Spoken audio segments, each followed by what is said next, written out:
Você já ouviu falar na Ilha de Utopia? Já ouviu falar em um pensador humanista chamado Thomas More?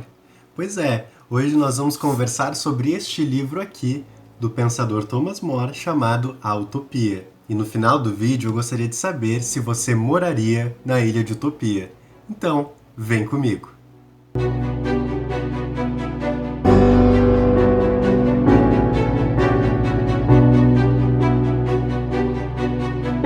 Bom, em primeiro lugar, eu gostaria de dizer que este livro, A Utopia, foi o primeiro livro de filosofia que eu li, então esse livro ele tem um lugar especial guardado no meu coração.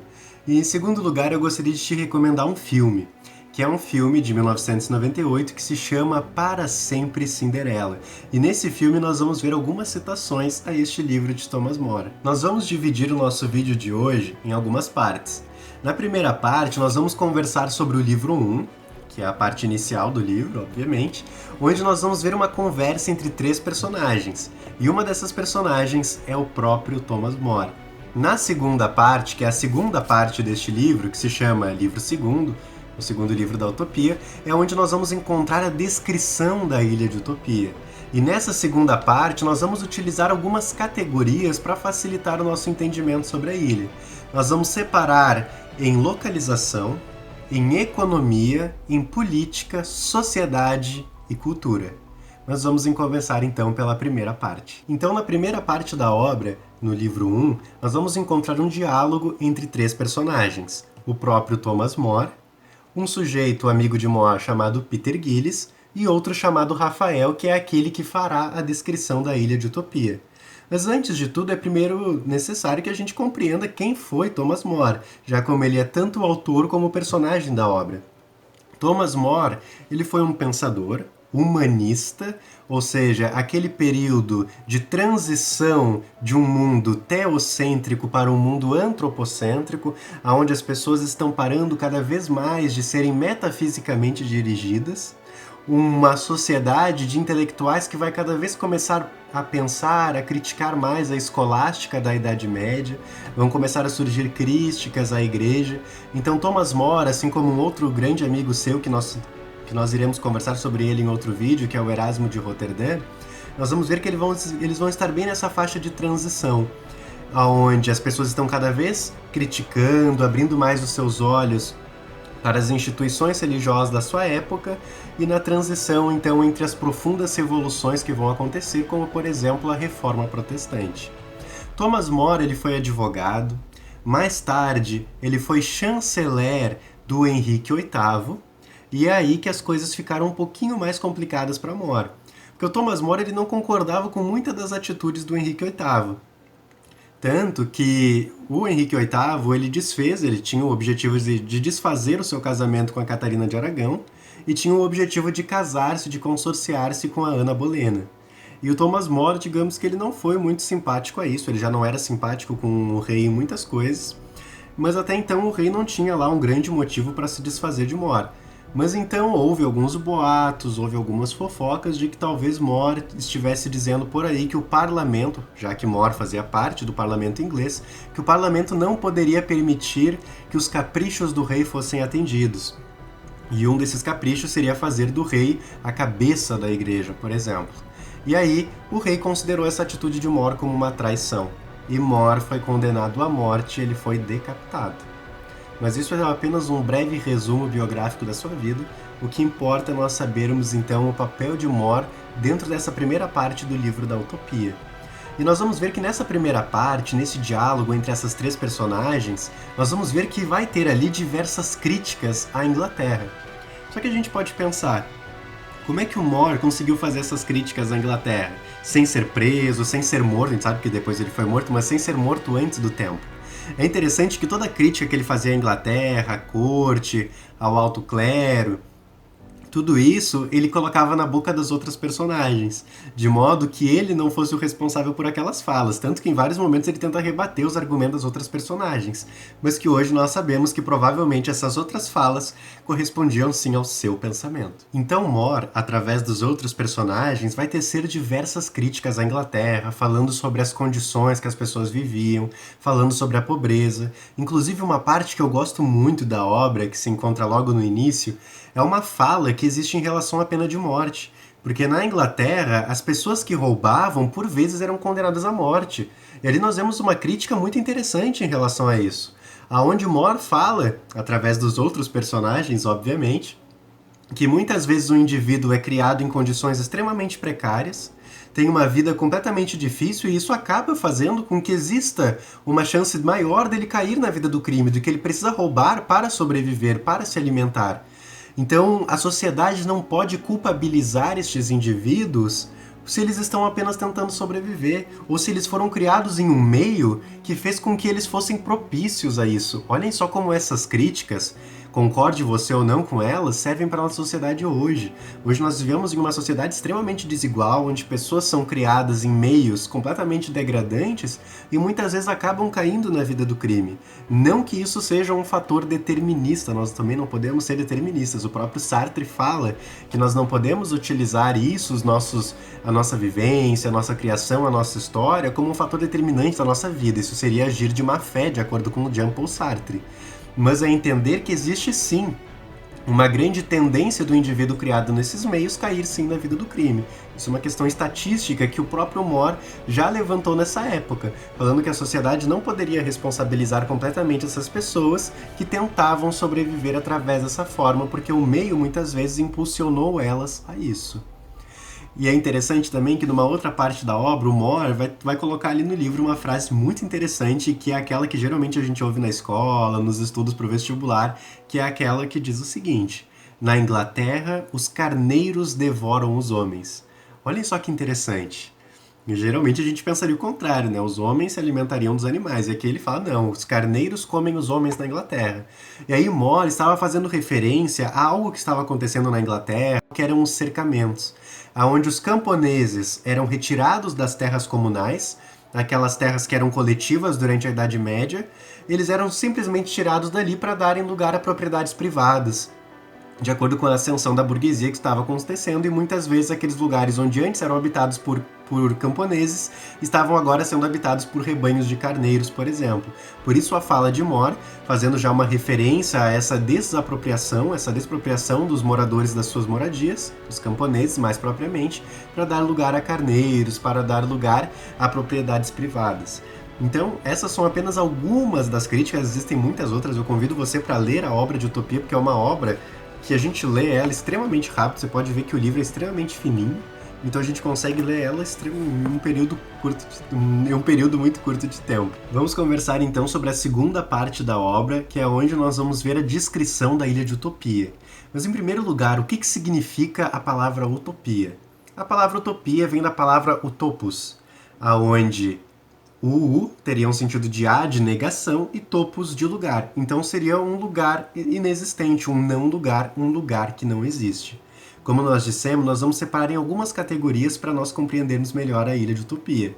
E vamos começar primeiro pela sua localização. De acordo com Rafael, a ilha estaria localizada no hemisfério sul. E por curiosidade, o Rafael então teria saído da Inglaterra e teria passado 5 anos nessa ilha, aprendendo seus costumes, as suas tradições, para depois trazer as informações então para o Ocidente, certo? Mas então a localização é que ela é uma ilha, em primeiro lugar, que ela não existe de verdade, então ela não possui uma localização específica, mas que ela está localizada no hemisfério sul. E como é a economia na Ilha de Utopia? A economia nessa ilha, ela está baseada completamente na agricultura e também na pecuária, o que hoje nós chamaríamos de setor primário. Então, todo o trabalho estava voltado principalmente para essa parte da agricultura. E é interessante que não há uma clara divisão do trabalho, uma divisão sexual do trabalho. Homens e mulheres vão trabalhar com a agricultura. Na verdade, todas as pessoas de Utopia trabalham com a parte da agricultura, praticamente todas as pessoas. Mais tarde é que cada uma delas terá a sua própria vocação, terá o seu trabalho, que será algo único. Mas todas as pessoas passam por um período de mais ou menos 2 anos no trabalho com a agricultura. Algumas pessoas, dependendo do caso, podem trabalhar por mais tempo. Mas olhem só que interessante. Nós vemos que esse trabalho na agricultura, ele se dá por apenas 2 anos, para não ser alguma coisa muito extensiva, para não ser algo que torture o trabalhador. Outro ponto importante sobre a economia de Utopia é que não existe dinheiro em Utopia. E agora você deve estar pensando, meu Deus, então como é que acontece essa ilha? É um sistema comunista? Como é que é? Algumas pessoas definiriam a Ilha de Utopia como um sistema comunista. Só que a gente corre o risco de cair no anacronismo quando a gente chama essa ilha de comunista. Afinal, os princípios do comunismo eles são estabelecidos depois. Então não é muito correto a gente chamar a ilha, dizer que ela se fundamentava em um sistema comunista. Mas nós vamos sim ver que existe uma igualdade muito grande entre os habitantes de Utopia, não existe propriedade privada, então a semelhança ela é muito grande sim. Mas, como nós estávamos dizendo, não existe dinheiro. E mais do que isso, não existe uma valorização do ouro em Utopia. O ouro não é valorizado.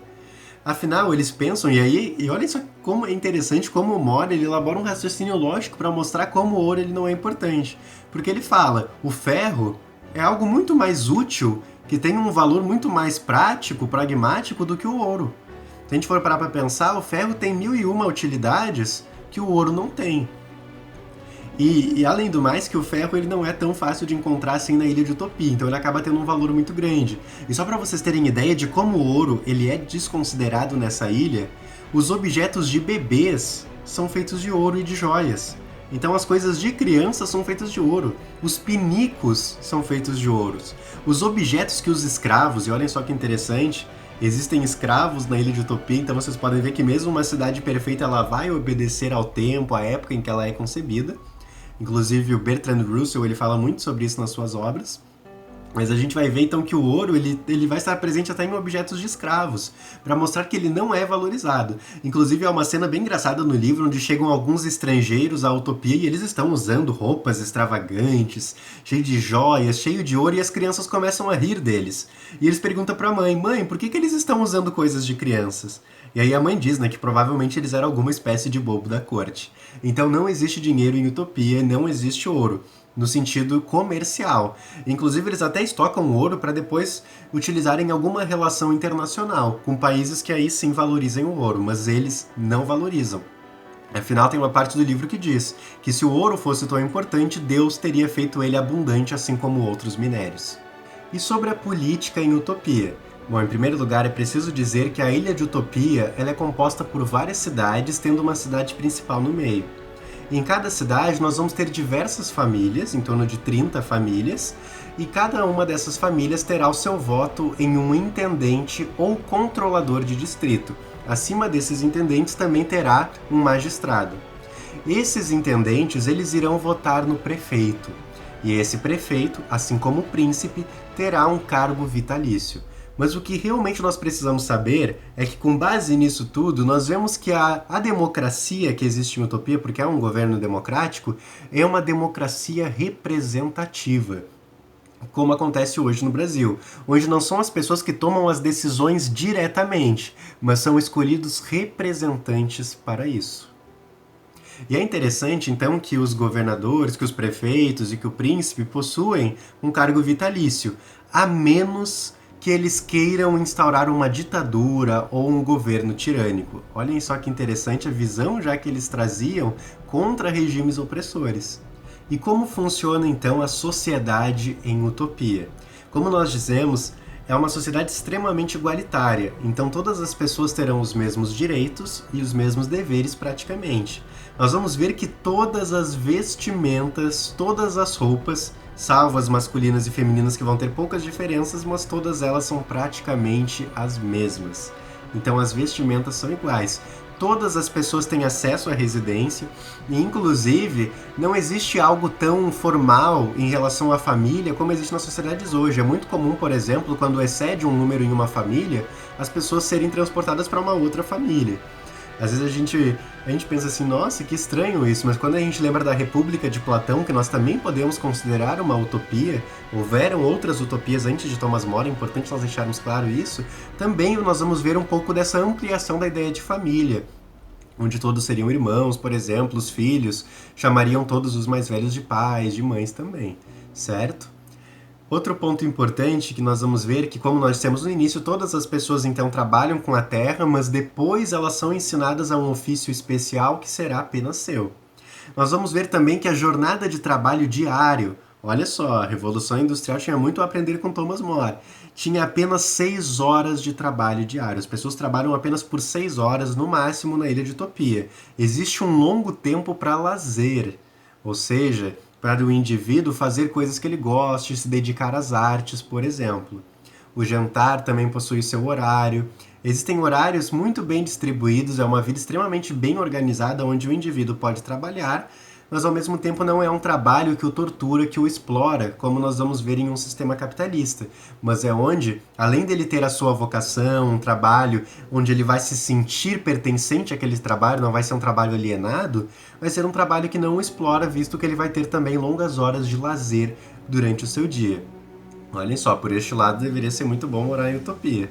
E nós vamos ver também que é uma sociedade, uma ilha com poucas leis. Inclusive o Moros, inclusive ele havia sido advogado, como nós falamos naquela breve biografia dele, é uma cidade com poucas leis, porque o próprio Mor fala que não há necessidade de terem muitas leis. Claro que ele fala isso através do Rafael, porque é o Rafael que conhece a ilha.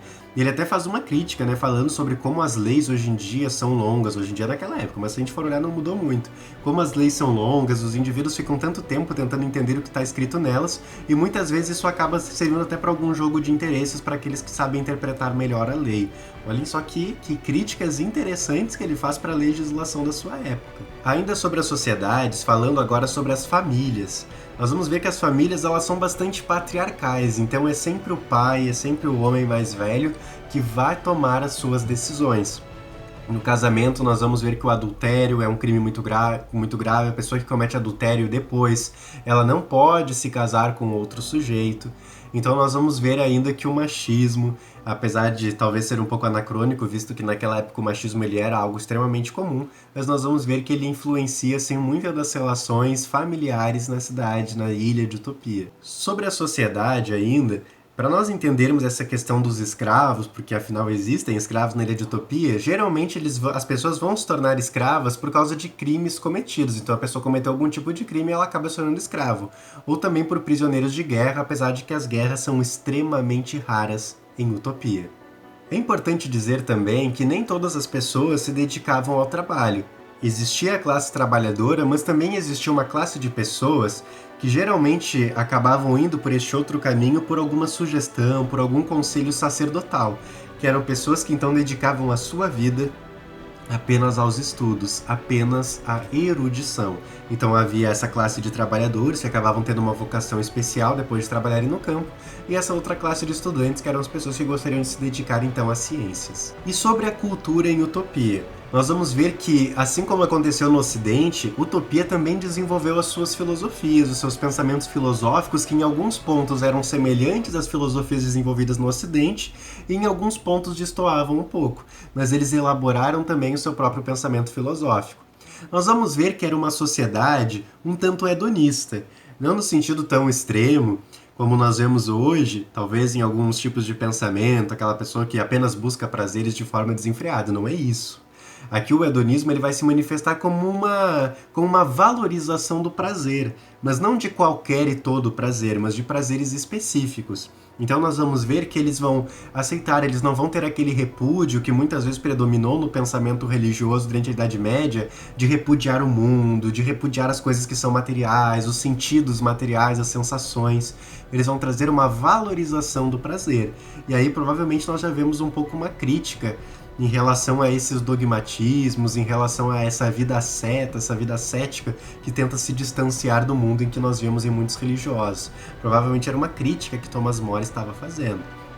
Nós vamos ver que eles avançaram muito também em assuntos como astronomia, apesar deles terem uma aversão à astrologia. Ainda falando sobre a cultura, como é que era a religião em Utopia? A religião, predominantemente, nós podemos dizer que a maioria das pessoas acreditavam em Deus, então a maioria delas tinham uma crença em Deus, a maioria delas acreditavam na imortalidade da alma, que a alma continuaria a viver após a morte, e também acreditavam que após a morte as pessoas seriam recompensadas ou punidas de acordo com as suas ações durante a vida.